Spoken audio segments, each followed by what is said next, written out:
Mesdames, Messieurs, chers collègues, bonjour, bienvenue. J'ai le grand plaisir de vous accueillir pour cette table ronde organisée par le PDC de la ville de Fribourg à l'occasion des prochaines élections cantonales. C'est la première table ronde de cette série, une table ronde qui est évidemment consacrée à un thème important pour notre parti, pour notre société, qui concerne les enjeux et les défis actuels pour une politique de l'instruction publique. Un thème évidemment central qui concerne notre premier chef, notre conseiller d'État, Jean-Pierre Sigone, que j'ai le grand plaisir d'accueillir aujourd'hui à cette table ronde. Alors, Bonjour. Bonjour. Alors, cher Jean-Pierre, une petite question peut-être pour commencer. On l'évoquait en début de débat, les enjeux, les défis. On sait aussi que le monde de l'enseignement s'est profondément transformé au niveau international, au niveau fribourgeois, avec de nombreuses nouvelles lois dans l'enseignement, dans la formation supérieure. Quels sont, à votre avis, les atouts de notre canton et la marge de manœuvre d'une politique de l'instruction publique dans ce nouveau paysage de la formation? D'abord, j'ai le plaisir de saluer toutes et tous ce matin les défis, les enjeux de la formation pour le canton de Fribourg. Première remarque, nous avons, je crois, à Fribourg un solide système de formation, toutes catégories confondues. C'est un atout. Elle est également le reflet d'une politique conduite pendant des années par le canton pour modifier ce qui est nécessaire sans non plus complètement mettre à l'envers le système éducatif. Si on regarde par âge, évidemment que les défis sont variables. Un ou une des missions fondamentales de l'école, pour les petites classes, je dirais, ou à l'école primaire, c'est simplement la maîtrise du lire, de l'écrire et du compter. Ça semble tout simple de le dire ainsi, mais ce sont des actions fondamentales qui recourent auprès de l'enfant la maîtrise de l'abstraction, qui n'est pas facile, et c'est le premier rôle de l'école de pouvoir accéder ou de permettre à l'enfant de maîtriser ces actions intellectuelles. Plus tard, évidemment, il y a d'autres éléments qui importent. Je dirais, pour terminer cette introduction, pour moi, un des éléments fondamentaux de la formation qui doit rester une attention particulière aujourd'hui dans notre canton, c'est d'avoir une solide culture générale du jeune qui se forme, de l'enfant et du jeune, pour qu'il puisse ensuite, dans toute sa vie, recourir constamment aussi à ce qu'il a appris. Merci beaucoup. Donc, vous insistez effectivement sur ces fondamentaux de l'éducation, sur ce rôle de l'instruction de base, de l'instruction primaire, qui est au fond le fondement d'un édifice qui permettra ensuite à la personne, à la personnalité, de se développer dans les étages supérieurs de la formation. Merci beaucoup de nous plonger directement dans le cœur du débat, en axant le débat sur notre jeunesse et sur cette question des fondamentaux de l'éducation. Je voudrais maintenant poser une question aussi plus directe, peut-être, à Claudine Soto, pardon, sur les formations duales dans notre société, puisque vous êtes, je crois, concerné au premier chef par cette question-là. Oui, alors bonjour à tous et merci de me passer la parole sur ce sujet. Effectivement, les enfants dont Jean-Pierre Siguen a parlé tout à l'heure ont grandi et ils se trouvent après devant le choix stratégique, enfin plutôt leurs parents, de les diriger vers les études, ça veut dire soit les études académiques, soit les études par apprentissage. Et là, je voudrais souligner tout l'attrait de la formation duale qui permet à l'enfant de se développer un peu plus lentement peut-être ou d'affirmer son choix de façon plus tranquille. Et ces formations duales, elles sont vraiment excellentes. On nous envie du monde entier, je dirais, pour ce système. Et moi, je le défends vraiment. Et surtout, je voudrais dire qu'après la formation duale, on peut accéder à des études de niveau supérieur, tertiaire, en rejoignant nos hautes écoles. Et ça, c'est vraiment un processus qui est absolument fameux et on doit en profiter. On peut en profiter à n'importe quel âge. J'en ai fait l'expérience personnelle puisque j'ai rejoint la Haute École de Gestion à passer 40 ans en formation continue. Et ça, c'est absolument extraordinaire de pouvoir bénéficier de tels systèmes. Donc, le canton de Fribourg, le PDC soutient évidemment ces formations duales et moi, je m'engagerai très, très fort pour les défendre et les valoriser encore plus. Encore juste un mot pour dire peut-être qu'on peut encore améliorer la collaboration hautes écoles, universités et entreprises. Là, il y a encore du travail et c'est un sujet qui me tient à cœur. Merci beaucoup. On aura l'occasion probablement de reprendre ces thèmes tout à l'heure. Je voudrais maintenant accueillir Jacques de Coulon, qui fut recteur du Collège Saint-Michel, qui va ouvrir notre débat peut-être sur certains fondamentaux de l'éducation et j'ai envie de dire sur ces permanences de l'éducation, puisqu'on évoquait tout à l'heure de nombreuses transformations sociétales, juridiques, législatives, un système dual de la formation avec des différenciations. Néanmoins, Jacques, est-ce qu'il existe dans cet ensemble, dans ce système de la formation, à votre avis, des permanences, des fondements qui nous permettent de construire dessus une formation performante et à la fois apte à former la personne? Alors, merci de ta question. Bonjour à toutes et à tous. Alors oui, il existe des fondements et des permanences, comme on vient de le dire, et ce fondement, à mon avis, se trouve tout simplement dans la loi scolaire, à l'article 2, où on nous dit que l'école est fondée sur la personne. En fait, ancrée dans la nouvelle loi, c'est ancrée dans la tradition chrétienne, PDC, et puis dans l'ancienne loi, c'était fondé sur la conception chrétienne de la personne. Alors, qu'est-ce que ça veut dire, la conception chrétienne de la personne sur laquelle l'école est fondée?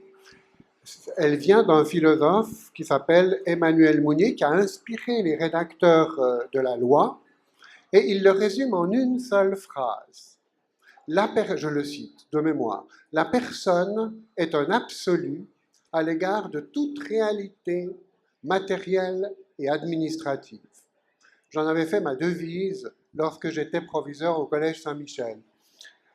Ceci implique que l'école doit être absolument indépendante de toute idéologie, qu'elle soit politique, religieuse, et doit être indépendante aussi par rapport à toute pression du monde économique.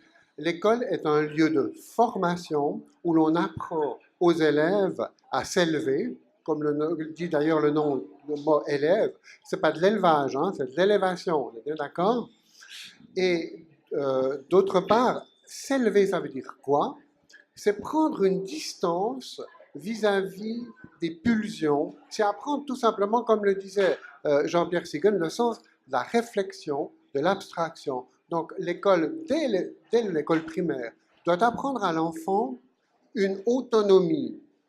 C'est ça la personne qui est dans l'autonomie, ça veut dire à se donner sa propre loi après réflexion. Alors ça, c'est un premier point. Donc indépendance, respect de la personne, confiance aussi. Et puis également, ce respect de la personne implique que l'on ne se perde pas dans des statistiques, parce que je peux dire que j'ai vu l'école évoluer au cours de ma carrière au Collège Saint-Michel. On a eu malheureusement de plus en plus de statistiques, de procédures à suivre, et parfois se fait au détriment de la personne, du dialogue, du visage. Et je sais en tout cas que les conseillers d'État qui ont dirigé l'instruction publique se soucient de cette conception chrétienne de la personne. Et ça me paraît vraiment fondamental. Et je termine juste parce que la personne, elle a aussi une intériorité. Et il me semble, puisqu'on parle de défis, qu'actuellement, nous vivons dans une société extrêmement extravertie, où l'élève passe des heures, et nous aussi d'ailleurs, devant un écran, à sortir de lui-même. Il est fondamental à l'école de développer la réflexion, mais de développer l'intériorité, qui est souvent déboisée. Il faut reboiser l'intériorité. Alors vous allez me dire comment? Par exemple, par la lecture, qui permet justement ce développement de l'imaginaire, de l'intériorité, et par la réflexion, bien évidemment. Voilà. Merci beaucoup. Les fondamentaux sont lancés. On voit l'articulation d'un thème se dessiner, le politique, l'instruction publique, les fondamentaux philosophiques. Je me tourne maintenant vers Elisabeth Cataneo. Vous êtes bilingue, vous parlez l'allemand et le français, vous êtes bilingue dans un canton bilingue. Je pense, on le dit souvent en tout cas, que le bilinguisme constitue dans ce domaine de l'instruction, dans ce domaine de la formation, que ce bilinguisme constitue l'un des atouts de notre canton. Quel regard portez-vous sur cette affirmation? Oui, c'est ce qu'on dit. Ich bin nicht sicher, ob das immer gelebt wird. Also ich bin Anne-Elisabeth Cattaneo-Pitter, Großratskandidatin, wie auch Claudine Soto Großratskandidatin ist. Also als Eltern haben wir die Bildung unserer Kinder miterlebt. Als zweisprachige Eltern wollten wir auch diese Chance den Kindern weitergeben. Als unsere älteste Tochter 4 Jahre alt war, 1989, das ist schon lange her, wir wohnten in Rosé, Gemeinde Avry-sur-Matha, fanden wir in unserem Briefkasten eine Umfrage für eine zweisprachige Schule. Dies war in unserem Fall sehr willkommen. Ich ging an den Informationsabend und der Verein für eine zweisprachige Schule, offizielle staatliche Schule, gegründet. Frau Broi, eine bekannte Freiburger Linguistin, sie behielt diese Woche den Oertli-Preis, informierte uns über verschiedene Schulen, die Zweisprachigkeit durch Totalimmersion praktizieren. Anno dazumal gab es eine Schule in Aosta und noch weitere andere, auch in Quebec. Leider war damals der politische Wille überhaupt nicht da, um eine solche Schule zu unterstützen oder einzuführen. Nach ungefähr 10 Jahren Kampf warf die Präsidentin das Handtuch. Ich bin überzeugt, dass ein Pilotprojekt in einer städtischen Schule möglich gewesen wäre oder immer noch möglich ist. Glücklicherweise gibt es nun in den Schulen Bilingue-Klassen und Austauschklassen. Was ich dazu noch sagen könnte, meine älteste Tochter, die wurde Lehrerin. Sie hat die pädagogische Hochschule gemacht. Sie ist Primarschullehrerin für die Unterstufe und unterrichtet seit 5 oder 6 Jahren. Sie ist im Schönberg bei den Deutschsprachigen. Sie hat den Wechsel vom fakultativen Kindergartenjahr zum 2-jährigen Kindergartenjahr erlebt. Auch das Integrieren von Autisten, Kindern mit einem Down-Syndrom und verhaltensauffällige Kinder. Ihr Schultag ist heavy. Sie unterrichtet im Schönberg eben für diese deutsche Abteilung. In diesem Schuljahr hat sie 10 Schüler in der 2. Harmus und 12 in der 1. Harmus. Von diesen 12 Schülern, 4-jährigen Schülern, sind 6 Albaner, 4 Französischsprachige, die allesamt nicht oder nur sehr schlecht Deutsch sprechen, und sie hat nur 2 deutschsprachige Kinder. Für einige Fächer hat sie 22 kleine Kinder zusammen. Sie können sich vorstellen, dass der Schultag nicht einfach ist. Es braucht gute Nerven. Zum Glück hat sie die Freude am Unterrichten noch nicht verloren, aber ich nehme an, dass Burnouts bei den Lehrern in der nächsten Zeit mehr vorkommen werden und das vielleicht schon der Fall ist und dass dieser Beruf an Attraktivität verlieren könnte. Wenn sich die Rahmenbedingungen verschlechtern, glücklicherweise hat der Kanton auch für die Deutschsprachigen in der Stadt einige Zugeständnisse gemacht. Auch ein Erfolg ist die Aufhebung der Übertrittsprüfung. Sie kostete mehreren Schülern und Eltern schlaflose Nächte. Also eigentlich in einer Art passiert in diesem Kindergarten schon Totalimmersion. Merci beaucoup, Dankeschön. Vous avez posé aussi le thème de l'intégration. Avant d'y revenir, je me tourne peut-être vers notre public qui a éventuellement des questions. Pas de questions pour l'instant, donc on peut revenir vers nos participants à la table ronde. On a parlé tout à l'heure, vous avez parlé, Elisabeth Cattaneo, de l'intégration. On sait que c'est un thème cher à l'instruction publique, intégration des enfants en difficulté, intégration des enfants avec des différences culturelles. Quelles sont, à votre avis, les mesures qu'on peut prendre dans ce domaine, dans l'instruction publique ? Le thème de l'intégration n'est pas nouveau. Le canton de Fribourg a signé un accord dans ce domaine il y a quelques années. Et nous avons maintenant, et c'est une des tâches, je dirais, prioritaires à l'instruction publique, de faire passer la loi sur la pédagogie spécialisée en particulier. Elle est pratiquement prête, mais elle viendra au début de la prochaine législature. L'intégration, c'est évidemment difficile dans le sens où chaque enfant est un cas particulier. Et puis, ça demande un certain nombre de mesures, d'aide. On a par exemple maintenu les classes appelées de développement, qu'un temps on s'était demandé s'il fallait les maintenir, parce qu'elles permettent, dans le domaine scolaire, un peu de mettre ensemble des enfants qui ont des difficultés, puis ensuite de les réintégrer les uns après les autres, les classes ordinaires. Il y a là tout un travail sans vouloir non plus être un ayatollah de l'intégration. Nous avons des écoles spécialisées de très grande qualité dans notre canton. Il ne s'agit pas de démolir un système pour intégrer tous les enfants, ça ne sera pas possible. Ensuite, il y a des manières, je dirais, qui facilitent aussi la vie de l'enseignant. L'enseignant, aujourd'hui, et souvent on me le dit, il a plusieurs intervenants dans l'école même, dans la classe. Il n'y a plus une maîtresse ou un maître de classe, mais il y a une foule de gens qui passent en quelque sorte pour aider. Et ça pose un vrai problème aussi à l'enseignant et je le comprends. Donc à un certain moment, on peut faire l'effort, mais si ça devient trop complexe, on ne peut plus continuer dans le sens d'une intégration totale. Pour ce qui est des migrants et de ceux finalement qui sont d'une autre culture, qui viennent chez nous, comme l'a dit Madame Cataneo, on a des régions, au Schönberg en particulier, où la communauté ou les communautés étrangères sont très nombreuses. La ville, pour parler de la ville, aide aussi dans ce sens en créant des classes supplémentaires à ce qu'elle devrait créer si on s'en tenait à la simple loi scolaire. Donc elle fait aussi un effort, et on l'appuie aussi dans ce sens, pour organiser plus de classes, puis d'avoir un niveau, nombre d'élèves, un peu plus bas, ce qui permet de faciliter évidemment l'acquisition aussi de notre langue maternelle et tout le phénomène d'intégration. Donc il y a toute une série de mesures qui peuvent pratiquement être prises en fonction de la problématique de l'intégration. Je crois qu'on ne peut pas aborder ce domaine-là simplement avec une solution qui serait applicable pour tout le monde. Il faut un peu sélectionner, et Fribourg a certainement encore beaucoup d'efforts à faire à la matière. Déjà, pour ma part en tout cas, un cadre légal, enfin, depuis 2008, on attend le cadre légal d'une loi qui couvre cela, et j'espère bien que ça sera fait prochainement, je m'y emploie de toutes mes forces. Merci beaucoup. Des chantiers à venir, on a des perspectives, c'est beau, c'est magnifique.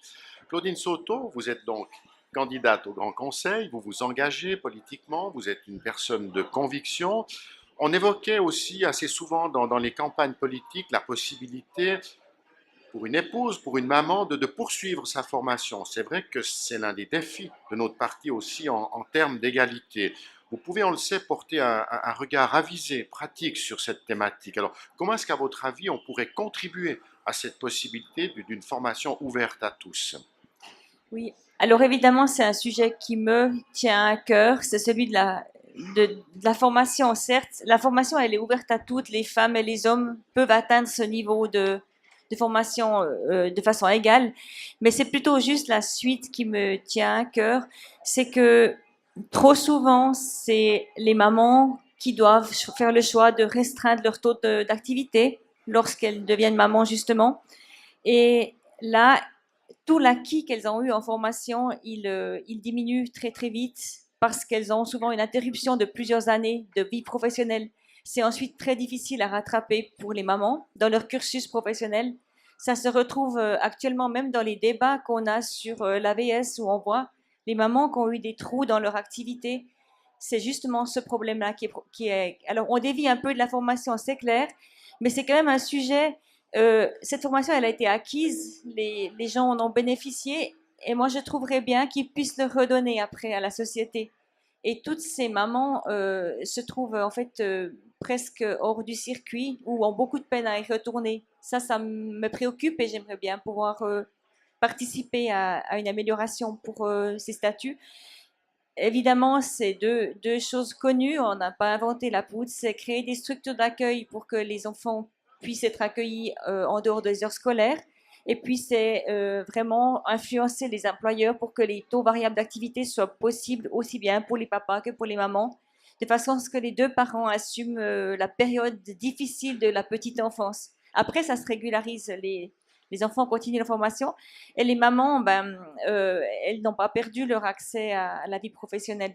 Et ça, c'est un sujet, je trouve tellement dommage, d'avoir ces belles formations dont on bénéficie, que ce soit par la voie académique universitaire ou par une voie duale, puis haute école, et après de ne pas pouvoir mettre en activité, faire profiter la société aussi de tout ce qu'on a appris.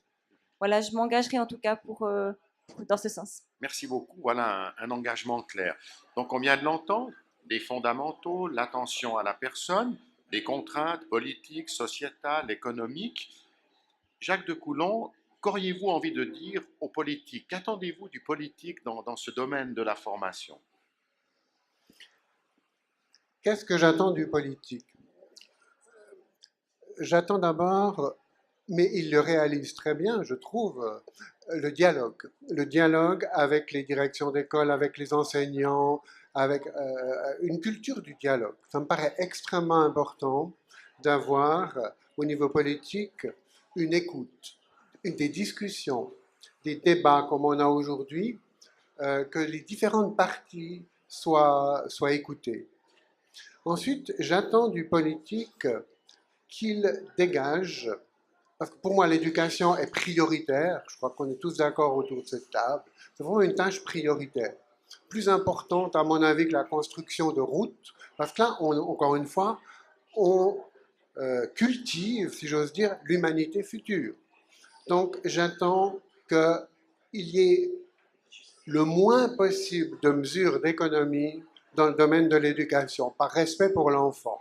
J'avais écrit une chronique dans La Liberté pour défendre les crèches.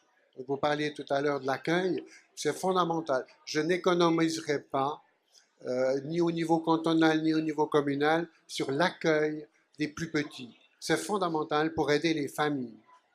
J'attends aussi du politique que les autorités politiques défendent les milieux de l'éducation, les professeurs, etc. Parce que j'ai vu lors de ma carrière une croissance de l'intervention des parents dans le domaine de l'école, des recours contre telle ou telle décision, contre une note que met le professeur. Or, je pense qu'il y a deux extrêmes à éviter que le politique doit prendre en considération. Le premier extrême, ça serait de penser que l'école se substitue aux parents pour l'éducation, et ce n'est pas le cas. L'école, comme l'a dit très bien Jean-Pierre Siguen tout à l'heure, l'école doit instruire, donner les fondamentaux, mais elle ne peut pas à elle seule pallier à tous les manques éducatifs de la société. Et d'autre part, l'autre extrême, c'est des parents qui disent à l'enseignant comment enseigner. Parce que tout parent se croit également enseignant. Et ça me paraît une dérive aussi dangereuse. Donc le politique doit être là, et pour moi, il l'a été lorsque j'étais recteur, défendre cette qualité de l'enseignant. Parce que lorsqu'on engage un enseignant, normalement, on fait attention. Alors, bien sûr qu'il y a des abus. Moi, je ne dis pas que l'enseignant est intouchable, mais il y a trop souvent des parents interventionnistes qui prennent des avocats, etc., pour contester des choses assez mineures, finalement, dans l'enseignement. Donc, tout simplement, une défense de l'institution scolaire. Merci beaucoup. On l'a entendu tout à l'heure, ce thème de l'intégration est un thème important au PDC, le thème des crèches également. Elisabeth Cattaneo, quel regard portez-vous sur cette problématique des crèches, notamment? Sur les crèches ou l'insertion, l'intégration en général, moi j'ai fait l'expérience personnelle, voilà, je parle en français, où je travaille, pour mon poste de travail, avec aussi des jeunes qui ont fait l'école de Seedorf. Et j'ai remarqué qu'ils peinent de trouver un poste de travail, et puis je trouverais souhaitable justement que le canton met en place un soutien aux entreprises qui aimeraient engager des personnes en difficulté psychique légère. Souvent, les entrepreneurs ont déjà une surcharge de travail et n'arrivent plus à donner le temps nécessaire pour suivre spécifiquement ces personnes. Je sais aussi que le canton a mis en place un poste de travail comme care manager pour des apprentis qui rencontrent des difficultés pendant leur formation. Et ça, je trouve que c'est très bien. Bon, il y a un poste à 100%, je crois, mais je ne suis pas sûre si cela suffit. Et à propos de l'intégration avec la crèche, ça c'est une bonne chose de soutenir les crèches, mais je pense aussi, comme elle a déjà dit Madame Soto, c'est aussi très important que les entrepreneurs donnent aussi la possibilité de faire du temps partiel aussi pour les hommes. Merci beaucoup.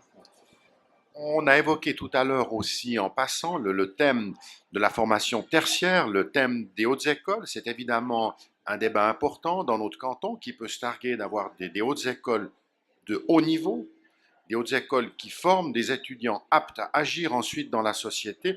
Quelles sont, à votre avis, Jean-Pierre Siguen, la marge d'intervention politique aussi pour un rapprochement des hautes écoles au sein de notre canton et pour une politique de formation axée aussi sur les hautes écoles? Bon, vous savez que les hautes écoles viennent de connaître un bouleversement qui est le nouveau paysage suisse des hautes écoles. Euh, les universités, les HEP et les HES sont en quelque sorte maintenant au même niveau. Et puis il faut aussi le dire, une certaine concurrence entre les cantons, entre ces différentes institutions. Donc pour nous, il est nécessaire de soutenir le tertiaire, bien entendu, on ne peut pas lâcher. Fribourg, ville, pour prendre cet exemple, est pratiquement un campus universitaire, HES, HEP. C'est notre chance aussi. La jeunesse dans notre canton est très présente et c'est sur cet élément-là que nous pouvons placer notre canton, je dirais, dans ce paysage suisse des hautes écoles en étant présent. Cette semaine, nous avons vécu au Grand Conseil l'adoption du master en médecine. À Fribourg, nous avions le bachelor et maintenant, le Grand Conseil a accepté les 3 années suivantes qui se déroulent dans le domaine clinique, donc à l'hôpital, pour obtenir un master en médecine. C'est un exemple au niveau universitaire des hautes écoles d'une niche en quelque sorte, puisqu'on va donner une sensibilité particulière à la médecine de famille dans le canton de Fribourg, où notre canton, de manière raisonnable, avec des coûts supportables, même s'ils sont supplémentaires, peut exister face aux autres cantons, face aux autres grands centres universitaires et hospitaliers, avec une offre originale et en restant à un excellent niveau. C'est ce type de défi qu'on aura et certainement encore à l'avenir. On retrouve aussi dans nos hautes écoles l'excellence de notre système de formation et le bachelor en médecine fribourgeois a une excellente réputation dans toutes les autres universités et facultés de médecine où l'on a hérité des jeunes qui étaient formés dans notre université à Fribourg. Donc là, vraiment aussi une carte à jouer. Merci beaucoup, Jean-Pierre Siguen. Donc, on le voit, les thèmes sont nombreux, difficiles à aborder dans leur intégralité en 30 minutes de débat. Nous nous approchons malheureusement déjà de la fin de ce débat que je trouve très intéressant. Je vous propose, pour terminer, à tour de rôle, de vous donner la parole pour prendre une brève position, une brève conclusion sur ce débat qui nous a occupés, en insistant peut-être sur votre engagement et sur votre motivation par rapport à ce thème de la formation. Et l'on commence peut-être par vous, Claudine Soto. Alors, je vais peut-être en rajouter un élément sur ce qui a été discuté, mais puisque nous avons le directeur de l'instruction publique, de la culture et du sport, j'aimerais juste faire une toute petite intervention sur la culture. Je suis très engagée dans les associations culturelles, notamment le chant. Je suis maman d'une musicienne professionnelle et j'aimerais juste dire toute l'importance que j'accorde à la culture et à l'enseignement l'enseignement culturel qui peut être aussi introduit dans nos programmes scolaires. À ce sujet-là, peut-être aussi qu'il soit maintenu autant que possible, malgré les exigences de matière qui se trouvent dans l'enseignement, que tout ce qui concerne le chant et la musique soit maintenu au maximum. C'est pour moi vraiment un élément majeur et d'intégration et de cohésion sociale. J'y tiens vraiment beaucoup et là aussi, je m'engagerai à ce sujet. Merci beaucoup. Jacques, une réaction pour terminer. Très court, juste le rappel du sens du mot éducation, qui vient du latin educere, qui veut dire conduire hors de. Et chez Platon, puisque je viens de la planète philosophie, c'est sortir de la caverne, sortir des conditionnements. Et je pense aujourd'hui, je reviens sur une chose essentielle, qu'il est fondamental de sortir de toutes les manipulations, de sortir l'élève, de toutes les manipulations auxquels nous sommes soumis, auxquels l'élève est soumis à longueur de journée, la publicité, la télévision, les écrans, pour lui apprendre, encore une fois, à réfléchir par nous-mêmes. Donc, éduquer, c'est s'élever au-dessus des manipulations pour réfléchir. Merci beaucoup. Elisabeth, une réaction? Plusieurs. J'essaie On d'être essaie d'être bref. assez bref, exactement, Ouais. comme l'heure avance. Bon, pour moi, ma devise, c'est quand même la formation, notre matière première, elle est primordiale. Die Ausbildung ist unser wichtigstes Gut. Si je peux citer encore ce que Madame Breuil a écrit lorsqu'elle a reçu ce prix Oertli. Sprachenschutz bedeutet auch Minderheitenschutz und Friedensförderung.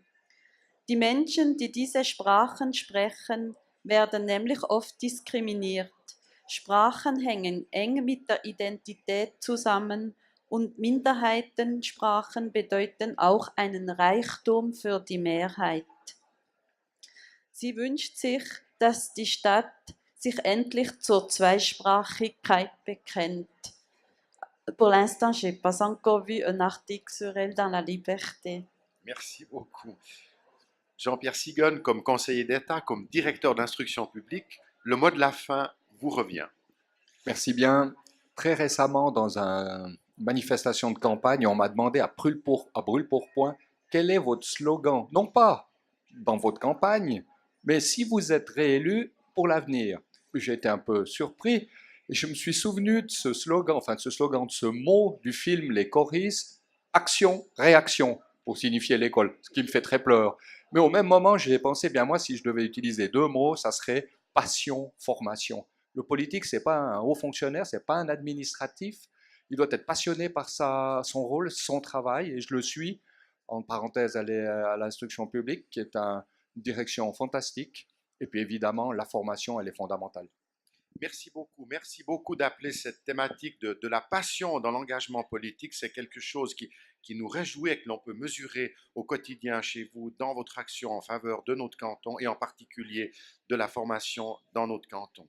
Alors, Jean-Pierre Sigon, Claudine Soto, Elisabeth Cattaneo, merci beaucoup de votre participation. Merci beaucoup à Jacques de Coulon qui apporte ce point de vue extérieur aux politiques sur ce débat de la formation. C'est un thème cher au PDC que de dialoguer ainsi avec les acteurs sociaux et j'ai envie de dire philosophiques de notre société pour apporter cette perspective dans la formation.